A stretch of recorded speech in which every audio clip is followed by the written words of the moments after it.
पढ़ेंगे पदार्थ की अवस्थाएं। क्या पढ़ेंगे? पदार्थ की कितनी अवस्थाएं होती हैं? तीन। पहली ठोस, दूसरी द्रव, तीसरी गैस। पदार्थ की तीन अवस्थाएं होती हैं। हम तीनों के बारे में बिल्कुल विस्तृत हम देखेंगे और सीखेंगे और करेंगे भी। पहली विशेषता पदार्थ की हम ठोस के बारे में पढ़ेंगे। किसके बारे में? ठोस। अब ठोस के बारे में, ठोस के देखिए ये हमारे सामने रखा हुआ है, एक ईंटा रखा हुआ है। ईंटा कैसा है? ठोस है। कैसा है? ठोस है। और ये कांच के गुटके रखे हुए हैं, कैसे हैं ये? ठोस है। ये गोली रखी है कांच की, कैसी है? ठोस है। ये एक सिक्का है हमारे पास 5 का, ये भी कैसा है? ठोस है। ये एक गोली रखी लोहे की, ये भी कैसी है? ठोस है। ठोस है ना? ये एक पत्थर की गिट्टी, पत्थर रखा हुआ है, ये भी कैसा है आपके पास? ठोस है। ये डस्टर है लकड़ी का, ये भी कैसा है? ठोस है। अब ठोस के बारे में हम जानेंगे। ठोस के कण, हर पदार्थ कणों से मिलकर के बना कि नहीं बना? प्रकृति में जितने भी पदार्थ उपलब्ध हैं, सारे पदार्थ छोटे छोटे कणों से मिलकर के बने हैं। हमें हमारे पास एक चाक है, चाक को हम तो दिखा रहे हैं आपको। देखिए ये हमने इसको पीस दिया, ये देखिए छोटे छोटे कण दिखाई पड़ रहे नहीं पड़ रहे हैं? ये तो इससे हमें पता चल रहा है कि कोई भी पदार्थ प्रकृति में है, हर पदार्थ कणों से मिलकर के बना है।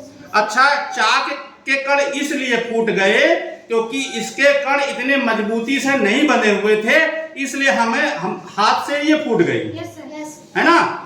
लेकिन क्या ये कांच को हम हाथ से तोड़ सकते हैं? इसके कण बहुत ज्यादा मजबूती से बंधे हुए हैं। कणों के बीच में एक आकर्षण बल होता है, एक आकर्षण बल होता है, उसी के कारण ये आपस में बंधे रहते हैं और ये ठोस रूप इसको देते हैं कण। क्लियर? Yes sir. अब एक ईंटा है, हम इस ईंटे के ठोस है कि नहीं ठोस है? अब ठोस की विशेषता क्या है? ठोस का आकार, इसका आकार कैसा है? निश्चित है। ये घनाभाकार है तो इसका आकार निश्चित है। कैसा है? निश्चित है। और कोई आयत नहीं, आओ इसको उठाओ। ये कितने वजन का होगा अंदाजा?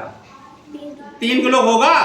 तो ये आयतन मतलब ये कितना इसका शरीर है, ये दोनों इसका आकार भी निश्चित है और आयतन भी निश्चित है। निश्चित है कि नहीं निश्चित?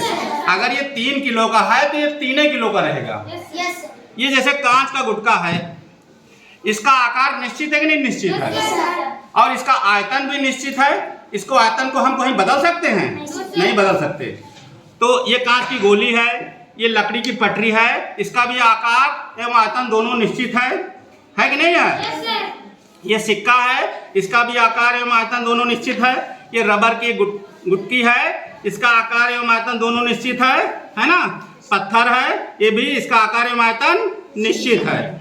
ये गोली है लोहे की, इसका भी आकार एवं आयतन दोनों निश्चित है। इसमें आप कोई परिवर्तन कर पाएंगे? इतनी जल्दी हम परिवर्तन इसमें नहीं कर सकते। तो हमने पहला क्या सीखा? ठोस का आकार एवं आयतन दोनों निश्चित होता है। कंफर्म हो गया नहीं हो गया? ठीक। अब ये चीज समझ में आ गई अच्छे से? अब दूसरा पढ़ेंगे द्रव के बारे में। क्या पढ़ेंगे? द्रव के बारे में। हमारे हाथ में देखिए एक बीकर है, इस बीकर में आप देख सकते हैं कितना पानी है? 250 ml यानी 250 मिलीलीटर। कितना है? 250 मिलीलीटर। द्रव के कण ठोस की तुलना में दूर दूर रहते हैं, इसलिए द्रव की एक विशेषता होती है बहने की। कैसी विशेषता होती है? बहने की। द्रव क्या है? अगर ऊंचाई से हम डाल देंगे तो नीचे की ओर बहना शुरू हो जाएगा, है ना? इसके कण उतनी मजबूती से नहीं बंधे होते, इसलिए बहना शुरू कर देते हैं कण। क्लियर? अब हमने 250 ml बीकर में रखा हुआ है पानी, तो इस पानी का आकार कैसा है? बीकर की तरीके का है कि नहीं है? है ना? अब इस पानी को 250 मिलीलीटर पानी को हम इस गिलास में डाल रहे हैं, तो इसका आकार कैसा हो गया? पानी का गिलास के आकार में इसने ग्रहण कर लिया। पानी ने गिलास का आकार ग्रहण कर लिया। अगर आप इसको फ्रिज में जमा दें तो इस पानी का जो बर्फ रूप में जम जाएगी तो गिलास के आकार की ही निकलेगी। तो पानी तो 250 ml था, 250 मिलीलीटर ही था, लेकिन बीकर से गिलास में डाला गया तो इसने आकार किसका ग्रहण कर लिया? गिलास का। अब हम इस 250 मिलीलीटर पानी को कटोरी में डाल रहे हैं, कटोरी में डाल रहे हैं। देखिए इसका पानी का आकार कैसा हो गया? कटोरी के आकार में हो गया, नहीं हो गया? कटोरी में हो गया, नहीं हो गया? कटोरी का आकार का हो गया, नहीं हो गया? अगर इसको इस पाइप नुमा बीकर में डाल दे पानी को तो ये पूरा बेलन के आकार का हो जाएगा पानी। देखिए सब ग्रहण कर लिया, नहीं कर? तो हमने क्या सीखा इसमें? द्रव का आकार निश्चित नहीं होता। ये चीज क्लियर है ना? जिस बर्तन में द्रव को रखते हैं उसी बर्तन का आकार ग्रहण कर लेता है ना? ये चीज समझ में आ गई, नहीं आ गई? दूसरा, आयतन निश्चित होता है। 250 मिलीलीटर हमने बीकर से पानी लिया था, विभिन्न बर्तनों में हम इसको पानी को डाले, पानी उतना ही रहा, लेकिन आकार इसका बदल गया। आकार इसका बदल गया। तो हमने द्रव के बारे में क्या सीखा? द्रव का आकार निश्चित नहीं होता है। दूसरा, आयतन निश्चित होता है। दूसरा, आयतन निश्चित होता है। तो बिल्कुल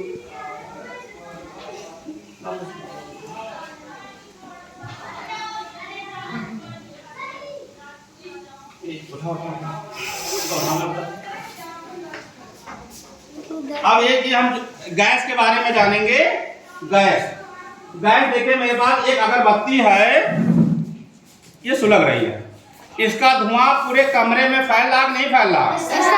पहले आपको पीछे सुगंध भी आ रही होगी इस गैस की गंध। तो गैस का क्या हुआ? गैस का आकार निश्चित नहीं होता, पूरे कमरे में फैल गई। अगर इस बीकर इसके ऊपर रख दे तो इस बीकर में पूरी फैल जाएगी, है ना?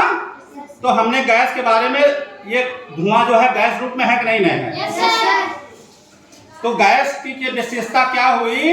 गैस का आकार एवं आयतन दोनों निश्चित नहीं होता। क्लियर? पूरे कमरे में फैल जाएगी। तो जितने भी गैस रूप में है, वाष्प भाप जो है पानी की, गैस रूप में होती नहीं होती? ये धुआं गैस रूप में है नहीं है? वायु गैस रूप में है नहीं है? तो गैस का क्या हमने सीखा गैस के बारे में? कि गैस का आकार निश्चित नहीं होता है, आयतन भी निश्चित नहीं होता।